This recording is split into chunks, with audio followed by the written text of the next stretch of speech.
Shalom, selamat pagi Bapak Ibu Saudara yang terkasih di dalam nama Tuhan Yesus Kristus.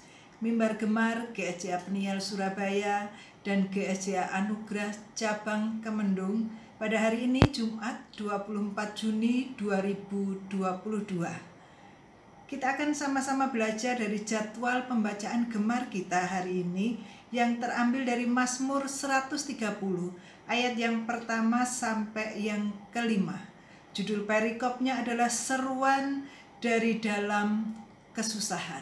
Saya akan bacakan ayat yang pertama, nyanyian Siara.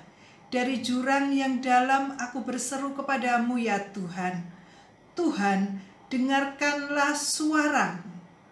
Biarlah telingamu menaruh perhatian kepada suara permohonanku. Jika engkau ya Tuhan mengingat-ingat kesalahan-kesalahan, Tuhan, siapakah yang dapat tahan?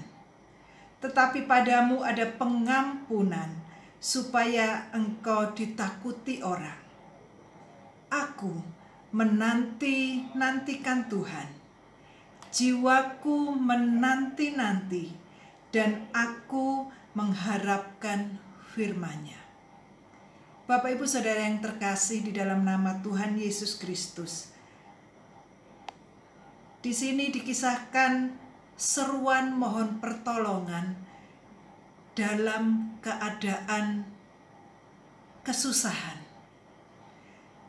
Bapak Ibu Saudara, bukankah seringkali kita mengalami kesusahan atau pergumulan yang berat karena pelanggaran kita sendiri, karena dosa yang kita lakukan, sehingga kita masuk dalam situasi yang sulit.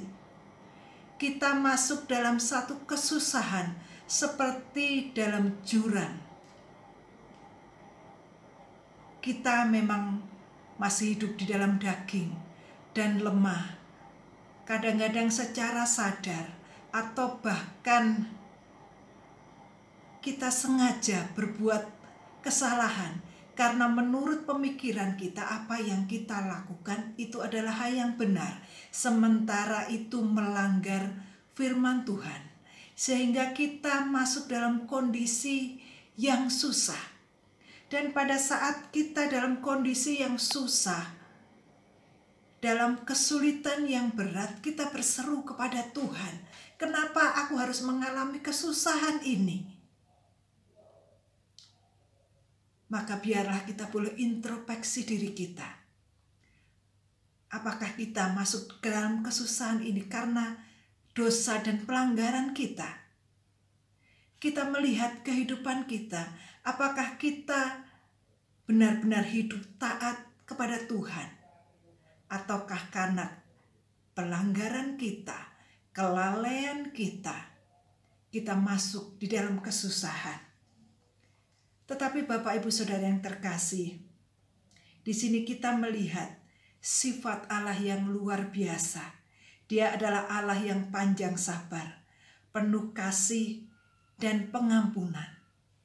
Memang kita adalah orang berdosa, tetapi saat kita mau mengakui dosa kita sadar bahwa kesulitan yang kita alami, kesusahan yang terjadi di dalam kehidupan kita, karena dosa dan pelanggaran kita sadar dan kita mau datang kepada Tuhan, mohon pengampunannya. Maka Tuhan adalah setia dan adil. Dia akan mengampuni serta membebaskan kita dari segala dosa-dosa kita. Asal kita bertobat dan kita mau hidup selanjutnya mengikuti jalan dan peraturan Tuhan, maka Tuhan akan mengampuni kita dan Tuhan sudah membebaskan kita dari segala dosa kita. Dan selanjutnya kita mau hidup sesuai dengan ketetapan Tuhan.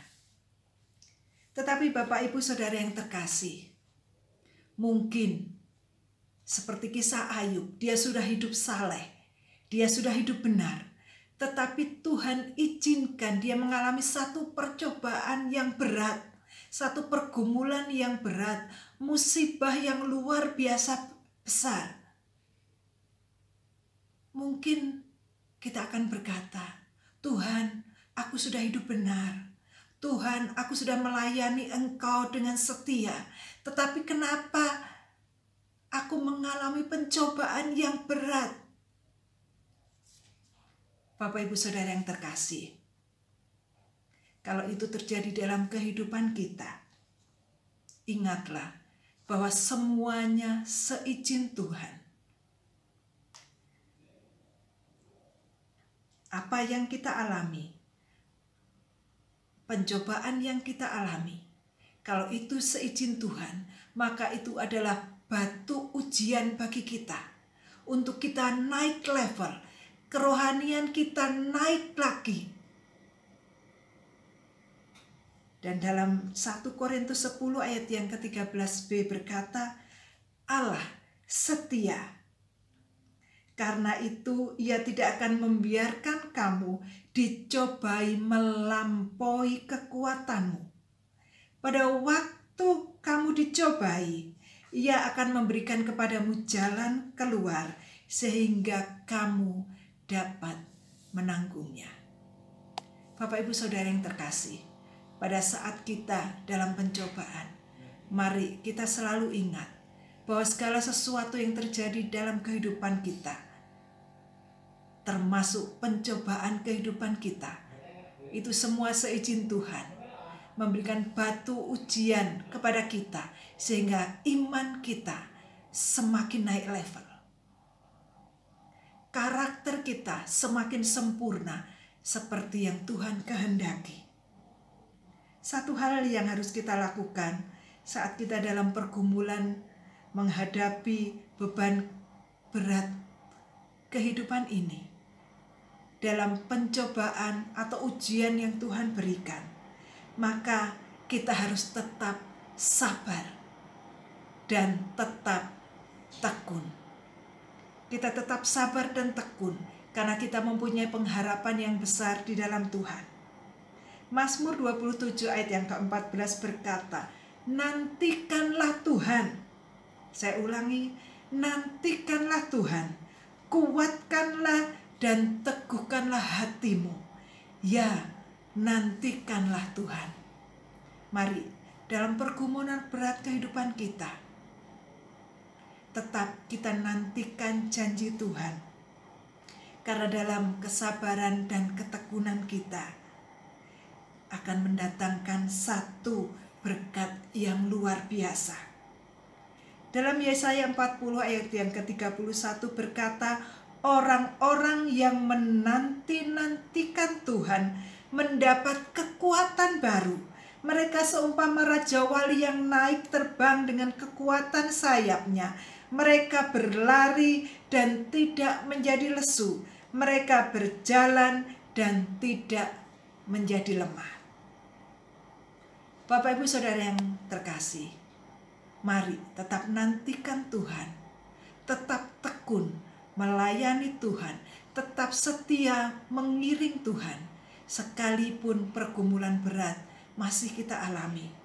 Dan percayalah, Tuhan ada berjalan bersama kita, memberikan kekuatan dan memberikan jalan keluar, sehingga kita dapat menanggungnya. Saya ulangi dari pembacaan kita Mazmur 130 ayat yang ke-5. Aku menanti-nantikan Tuhan, jiwaku menanti-nanti, dan aku mengharapkan firman-Nya. Bapak Ibu Saudara yang terkasih, tetap kuat, tetap semangat, karena Tuhan menyertai setiap langkah kita. Dia memberikan kekuatan dan kita dapat menanggung beban berat pergumulan percobaan kehidupan ini karena ada Tuhan. Mari kita berdoa. Kami mengucap syukur ya Tuhan karena firman-Mu pada pagi hari ini.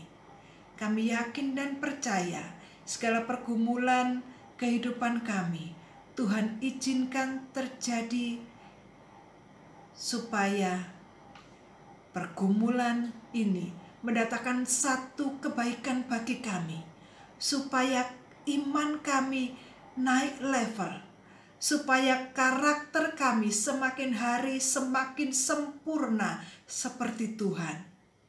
Terima kasih Tuhan, ajar kami tetap tekun, tetap setia dalam mengiring Tuhan, karena kami yakin dan percaya Tuhan selalu ada berjalan bersama kami dan menuntun langkah kami. Di dalam nama Tuhan Yesus kami sudah berdoa. Amin. Bapak Ibu Saudara, selamat beraktivitas. Jangan pernah menyerah. Tetap semangat, terus bertekun, dan sabar. Nantikan janji Tuhan digenapi di dalam kehidupan kita. Salam bergemar.